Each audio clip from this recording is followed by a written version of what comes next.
Nós queria agradecer primeiramente a Deus, né, por estar aqui com os irmãos. Aqui a gente se sente muito acolhido, com irmãos muito amorosos. A gente fica feliz também de ver famílias que começaram lá em Pirituba e hoje estão aqui sendo fiéis. De ver também o crescimento da igreja, né? Tem novos convertidos, Roberto, Ana, Rafael. Então, isso mostra que a igreja tem feito um bom trabalho e que vocês possam seguir o caminho correto, estão num bom lugar. E também queria deixar aqui um abraço para os irmãos, né, lá de Pirituba, e também um convite para que estiverem lá nos visitar, serão muito bem-vindos. Hoje eu trouxe aqui um tema, acho que muito comum na vida de todos nós. Quem aqui já mandou uma mensagem no WhatsApp, ou sei lá, seja qual for a rede social, e não foi respondido? A pessoa foi lá, ouviu, leu sua mensagem e ela não te respondeu. Olha, isso de vez em quando dá uma raiva, não dá? Isso é comum, né, às vezes. Uma pessoa que você gosta, ou a sua mãe, o seu pai, você precisando de uma resposta, isso não vem. Ou, normalmente, quando você está precisando de algo urgente, a pessoa olha, não responde. E o que você faz com essa pessoa? Normalmente, você coloca ela em 3 caixinhas. Assim, ó, colocar essa pessoa em 3, não me responde, vou colocar ela numa caixinha. Ou você coloca ela numa caixinha de inimiga, olha, nunca mais eu vou mandar mensagem para essa pessoa, acabou as relações. Ou você fica com o silêncio da pessoa, você fica em cima do muro. Fala, olha, bom, se a pessoa não me respondeu, provavelmente alguma coisa ela está fazendo, ou está lavando uma louça, enfim, não sei o que ela está fazendo. Ela não me respondeu por algum motivo. E aí você fica ali, em cima do muro.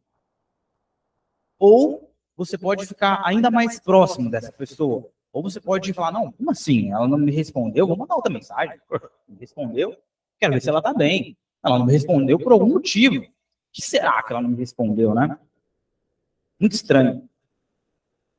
Mas essas 3 caixinhas nos faz pensar o quanto que o silêncio ele mexe com o nosso sentimento. Ele mexe com o nosso ser, né? Por que essa pessoa está desse jeito? O que está acontecendo com ele? Ou a pessoa está dando um gelo em você, né? Está falando, não, deixa ele falando. Isso nos faz uma autoanálise. A gente se autoanalisa no silêncio de alguém ou de algo. E isso é muito bom. Às vezes a gente acaba tendo o silêncio de Deus. Mas o silêncio de Deus é difícil, hein? Às vezes a gente está precisando de uma resposta. Às vezes nós estamos precisando de algo e a gente não tem essa resposta. O silêncio de Deus nos faz pensar e se autoanalisar também do jeito que está a nossa vida espiritual e a nossa vida com Deus. Aí você acaba perguntando, em algum momento da sua vida, ou você vai passar por um silêncio de Deus, ou você está passando. E aí você se pergunta, bom, será que Deus está me ouvindo? Será que Deus me ouve? Olha o que a Bíblia diz. Aliás, eu sabia que sempre me ouves. Mas assim falei por causa da multidão presente, para que creiam que tu me enviaste. Em João 11. Deus, aqui, nos mostra que ele está sempre nos ouvindo. Tá, mas se Deus está me ouvindo, por que ele não me responde? Fica controverso, né? Mas Deus pode responder você ou não. Isso depende da vontade dele, né? Deus pode não estar nos respondendo por alguns motivos. Ou porque você tem pedido de uma forma errada, ou você tem pedido as coisas erradas, ou você tem pedido com uma motivação errada no seu coração. Mas a gente tem alguns motivos relacionados na Bíblia. A gente tem alguns que, de forma clara, já nos dizem, né? Então, Deus, o primeiro deles Deus, ele pode não estar nos ouvindo por algum pecado oculto que você tem feito. Aquele pecado que fica ali guardado debaixo do tapete ou na escrivaninha. Aquele pecado que só está entre você e o capiroto. Só vocês dois sabem. Mas Deus, ele conhece o nosso coração. Olha o que é dito. Eis que a mão do Senhor não está encolhida, para que não possa salvar, nem surdo o seu ouvido, para não poder ouvir. Mas as vossas iniquidades fazem separação entre vós e o vosso Deus, e os vossos pecados encobrem o seu rosto de vós, para que vós não ouça. Está lá em Isaías 59. Ou seja, o povo dessa época, lá em Isaías, era um povo duro de coração. Um povo que ouvia a mensagem de Deus, mas não se arrependia. E hoje nós temos essa possibilidade também. Hoje nós pecamos, nós fazemos as coisas erradas e muitas vezes não se arrependemos. Mas Deus conhece o nosso coração. Davi foi assim. Davi, ele pecou contra Deus. Davi fez coisas muito ruins, mas ele colocou o seu coração de alma. Ele se humilhou perante Deus e Deus o ouviu. Deus pode não estar ouvindo as nossas orações ou respondendo algo seu, às vezes por tratar mal a sua esposa. Fala, como assim? Olha o que é dito na Bíblia. Maridos, vós igualmente vivei a vida comum do lar com discernimento e tendo consideração para com a vossa mulher como parte mais frágil. Tratai-a com dignidade, porque sois juntamente herdeiros da mesma graça de vida, para que não se interrompam as vossas orações. Isso está lá em 1 Pedro 3. Às vezes o homem nessa época ele se convertia e continuava bruto, né? E a mulher naquela época, a mulher era muito vulnerável. E a mulher precisava do auxílio do homem. E aqui nós temos uma certeza que homens e mulheres são iguais. Quando diz, maridos, vós igualmente. Essa ideia de igualdade, ela não é algo novo. Ela não vem dessas ideologias que dividem só para prejudicar as pessoas. Aqui Deus nos mostra que homem e mulher são iguais, mas com papéis diferentes, papéis separados para a honra e glória de Deus. Aqui dito que somos herdeiros da mesma graça de vida. Ou seja, nós temos que tratar bem as nossas esposas, tratar com carinho, com amor, para que as nossas orações não sejam interrompidas. Deus não ouve porque, às vezes, nós somos egoístas. Às vezes, nós pedimos da forma errada, as coisas erradas. Olha o que é dito na Bíblia. Cobiçais e nada tendes. Matais, invejais e nada podes obter. Viveis a lutar e fazer guerras. Nada tendes, porque não pedis. Pedis e não recebereis, porque pedis mal, para esbanjardes em vossos prazeres. Está lá em Tiago 4. Tudo que Deus nos dá, qualquer bênção que você tenha recebido, essa bênção é para honra e glória do nome de Deus. O que nós recebemos de Deus serve para ajudar as pessoas, ajudar a nossa igreja, ajudar os nossos irmãos, abençoar a vida de outras pessoas. Cada bênção recebida é uma ferramenta para ajudar a honrar a Deus através dela. E o egoísta, ele não vê dessa forma. O egoísta, ele pedirá para ele mesmo. Ele tem objetivos pessoais, motivações pessoais, motivações erradas. E Deus, de fato, não irá ouvir. Eu, particularmente, eu já passei por algumas provações nessa vida.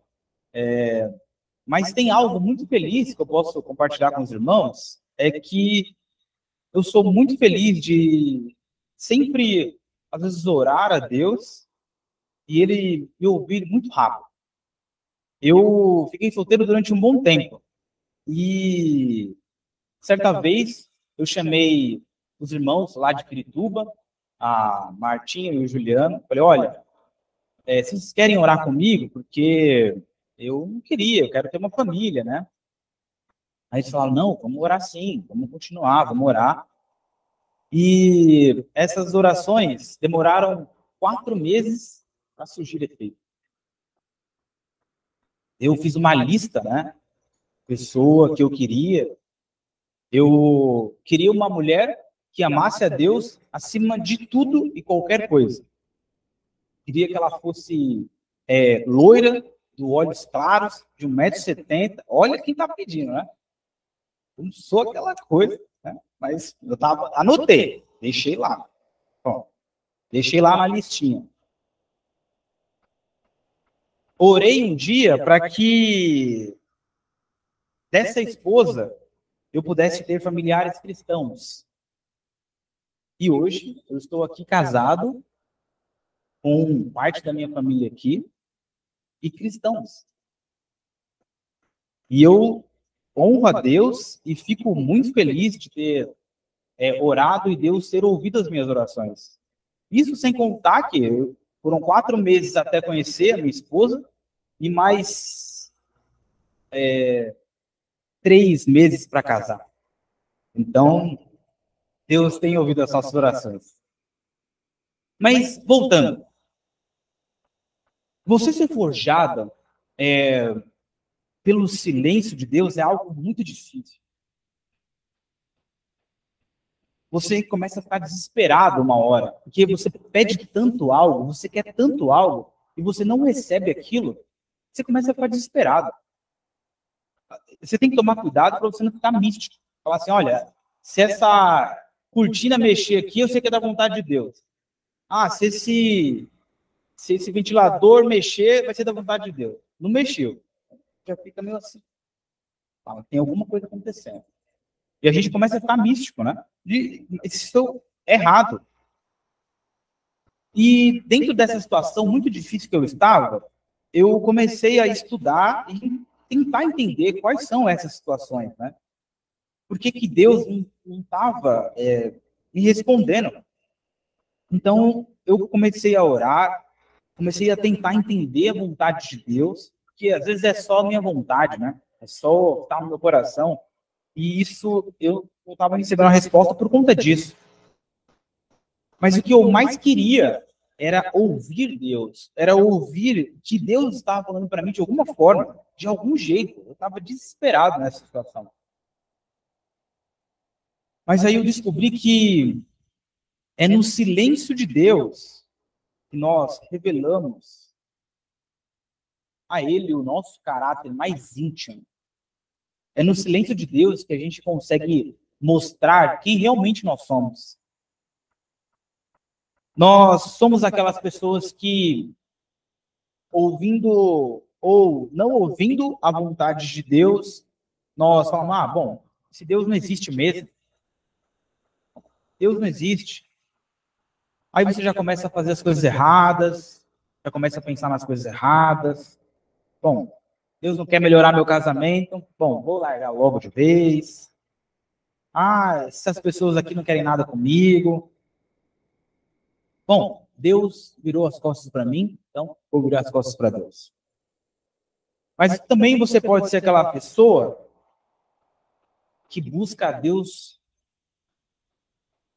de forma verdadeira, que se humilha perante Deus, que coloca diante de Deus o seu coração de forma verdadeira, que só está você e Deus no quarto, onde você se derrama de verdade perante Deus.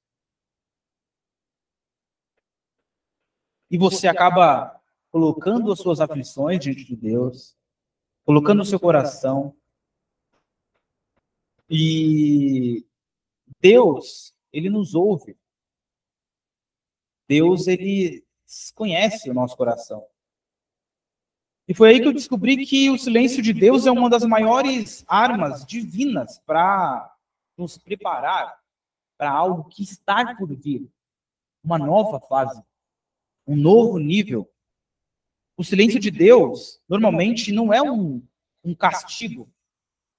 Ele talvez seja uma preparação para uma fase que você precisa estar preparado espiritualmente, fisicamente, algo que você vai precisar disso. Então, Deus, Ele está preparando os detalhes disso. Ele está forjando você para algo ainda maior do que você consegue fazer hoje. Mas eu queria colocar aqui um exemplo, o maior exemplo que tem a respeito do silêncio. Olha o que é dito. Por volta da hora nona, clamou Jesus em alta voz, dizendo: Eli, Eli, lama sabachthani. O que quer dizer: Deus meu, por que me desamparastes? Aqui nós temos o próprio Filho de Deus perguntando a Deus: por que me desamparastes? E hoje, às vezes, nós estamos aqui colocando, às vezes nós somos tão complicados que às vezes a gente coloca a culpa em Deus. Mas aqui nós temos o próprio Filho de Deus perguntando: Pai, eu preparei esses homens, eu curei pessoas, eu fiz milagres, agora eu estou aqui na cruz. O próprio Jesus morreu num silêncio de Deus. Vejam, Jesus sabia o que ele estava fazendo, mas ele tinha que passar pelas nossas dificuldades, se tornar humano e passar por aquele sofrimento. Deus silencia para ver o que vamos decidir com o nosso livre-arbítrio. Deus deixa você em paz para ver até onde você vai, qual o caminho que você vai seguir. Será que você vai ser uma pessoa que vai se aproximar dele ou uma pessoa que vai se afastar? Jesus deu o último suspiro e disse, e entregava a sua vida a Deus, e isso sem escutar nada. Ele morre, mas ressuscita no último dia da semana para salvar a nossa vida, a minha vida. O silêncio procede uma honra e glória a Deus. Às vezes você está um passo de honrar a Deus por algo, mas você acaba virando as costas para Ele, porque não consegue entender o tempo das coisas. E não é no nosso tempo. Josué. Josué foi um judeu escravo no Egito. Com 40 anos, ele teve a possibilidade de sair do Egito, ver o mar se abrindo, passar por tudo aquilo. 40 anos. Depois teve que esperar mais 40 anos para ver a terra prometida. Imagina, 40 anos. Josué, dá uma segurada aí que não é a sua hora ainda, irmão. Vai com calma. Ana foi uma mulher muito fiel que era estéril. Ela orou durante anos. Teve Samuel. Abraão teve a promessa de Deus com 75 anos de idade. Isaac nasceu quando Abraão tinha 100 anos. Ontem nós tivemos uma brincadeira aqui que tinha todas essas perguntas. Foi muito boa. Abraão e Sara demoraram 25 anos para receber uma promessa. E às vezes nós queremos agora. Às vezes nós queremos amanhã. Abraão andou com Isaac durante 3 dias.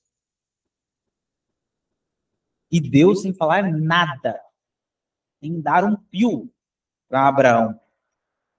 Imagina a cabeça desse homem. Senhor, é só uma criança. O Senhor prometeu para nós. A Sara orou por tanto tempo. E agora, o filho da promessa, eu tenho que sacrificar. Imagina esses 3 dias caminhando. Uma criança do lado. Imagina o menino. Rapaz, o que está acontecendo aqui? Eu estou indo para um lugar que não está mesmo. Bom. E perguntava para o pai. Pai, está indo, mas cadê o poder? Calma. Você imagina a cabeça do menino perguntando para o pai durante 3 dias. E o pai tendo que ficar em silêncio. Imagina o sofrimento que ele ficou. E o sofrimento também de esperar em Deus. É gratificante saber que existiram homens tão fortes assim como Abraão. Mas eles imaginam a volta. A volta. Isaac assim, ó. Opa, meu pai tentou sacrificar ali. Ou até mesmo a Sara perguntando para Abraão, Abraão, como é que foi essa viagem? Ele falando assim, ó, foi por isso aqui que eu... Difícil. Irmãos, às vezes nós estamos a um passo de conseguir aquilo que pedimos a Deus e somos impacientes. Às vezes a nossa paciência acaba e nós deixamos de receber algo que é para a glória de Deus. E aí fica a pergunta, você no silêncio de Deus é aquele que se aproxima ou se afasta de Deus? Ou que você fica impaciente e fala, não, está demorando muito. Não dá para esperar tanto assim.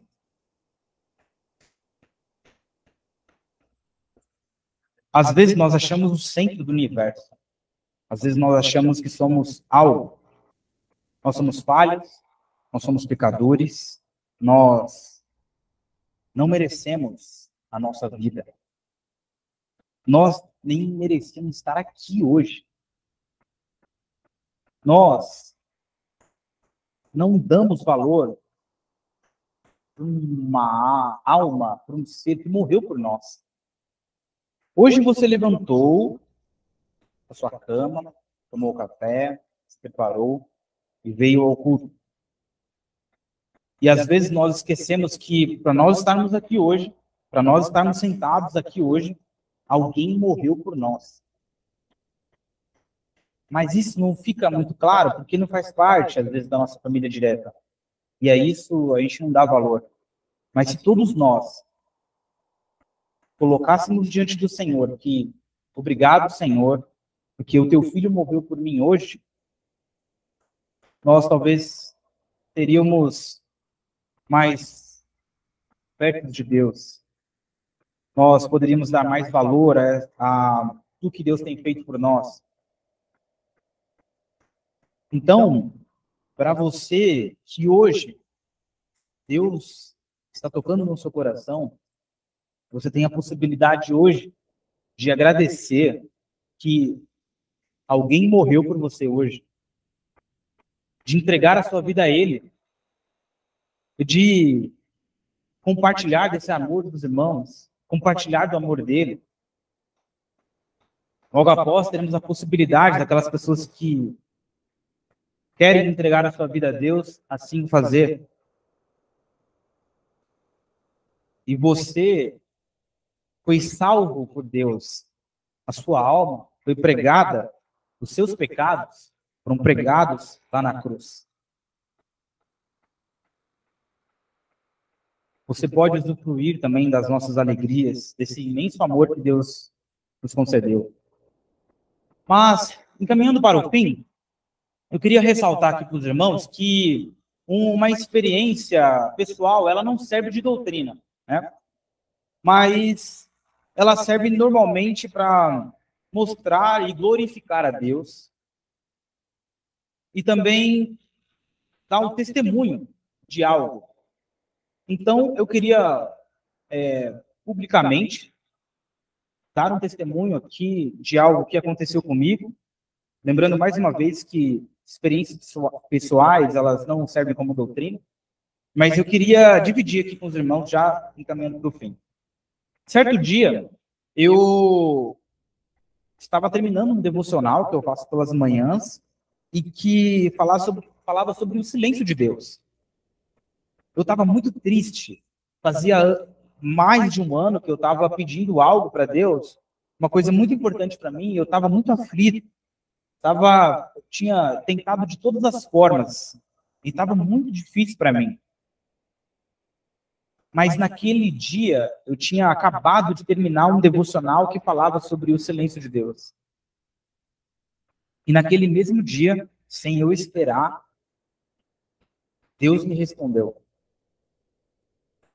Foi algo que iria mudar a minha vida completamente. Completamente. Eu quero pedir licença aqui para os irmãos para ler o que foi dito, né, nesse devocional, porque às vezes você está precisando ouvir isso para continuar a seguir em frente, já como encerrando as minhas palavras. O título do devocional era Colhendo os Frutos e dizia assim: Deus está trabalhando por você, mesmo que seus planos levem tempo. A minha oração é que você aprenda a esperar por sua resposta. Não importa quanto tempo leve, o que faça fielmente, pacientemente e com alegria. Você investiu tanto tempo, energia, oração, confiança esperando nele, seria uma pena se você o abandonasse sua esperança agora. Especialmente estando a bênção e a resposta dele mais perto como nunca. Então não desista. Tenha certeza de que Deus está ativamente, poderosamente, sabiamente e amavelmente providenciando as circunstâncias para a sua vida. Mesmo que a atividade dele não seja óbvia para você, ela está te fazendo se aproximar, aperfeiçoando a sua personalidade e ensinando os caminhos dele e cumprindo suas promessas dele para você. Em 1 Coríntios 2, 9, ensina: o que ninguém viu, nem ouviu, e o que jamais alguém pensou que poderia acontecer, foi isso que Deus preparou para aqueles que o amam. Em outras palavras, você pode não conseguir imaginar tudo que o Pai está fazendo durante e ao longo dos dias, meses ou anos que você procurou por Ele. Mas é tudo absolutamente maravilhoso. E se você esperar por Ele, com resistência, esperança, direcionando o seu foco para Ele, propositalmente, procurando pela vontade dEle, através da Escritura e da oração, reivindicando ativamente as suas promessas, enfrentando corajosamente a adversidade com fé, você com certeza irá ver os frutos da sua obediência. Enquanto estiver esperando ansiosamente, aqui está o que você pode fazer. Se humilhe diante do Senhor e foque nele ao invés do seu desejo. Permaneça obediente na vontade de Deus. Tenha fé que o Pai fará o que ele prometeu. E, finalmente, seja corajoso. Nós começamos esse plano com uma lista de nuncas. No entanto, eu oro para que cada dia do devocional você seja encorajado e descubra princípios e verdades bíblicas que irão fortalecê-lo, sempre que o Pai parecer atrasado e a razão humana falar para você desistir. Você pode perseverar com expectativa e alegria em saber que Deus nunca irá te decepcionar. Você pode continuar esperando. Mesmo quando os nuncas da vida te bombardearem, percebendo que é pelo Senhor que você realmente espera. E Ele se importa perfeitamente com tudo que é relacionado a você. Você pode confiar que o Pai irá te guiar e saber com segurança absoluta que Ele tem em mente o que é melhor para você. Desde o dia 1 desse plano de leitura, eu espero que você perceba que nós evoluímos desde os nuncas. Pensando nisso, eu quero finalizar com um tema muito mais otimista, uma palavra que eu espero que você se lembre quando estiver esperando no Senhor. Uma palavra que se aplica ao seu caráter maravilhoso, infalível, uma palavra que descreve lindamente o quão comprometido Ele está com você e com o seu bem-estar. Sempre, enquanto cristão, Deus sempre estará com você. Ele sempre amará você. Ele sempre perdoará os seus pecados. Ele sempre escutará você. Ele sempre consolará você. Ele sempre proverá para você. Ele sempre se lembrará de você. Ele sempre trabalhará por você. Ele sempre o conduzirá com poder e sabedoria. E sempre o abençoará a sua obediência a Ele. Ele sempre virá ao seu socorro. Ele sempre responderá às suas orações. E quando esperar no Senhor, você pode saber com certeza que o melhor está por vir sempre. Amém?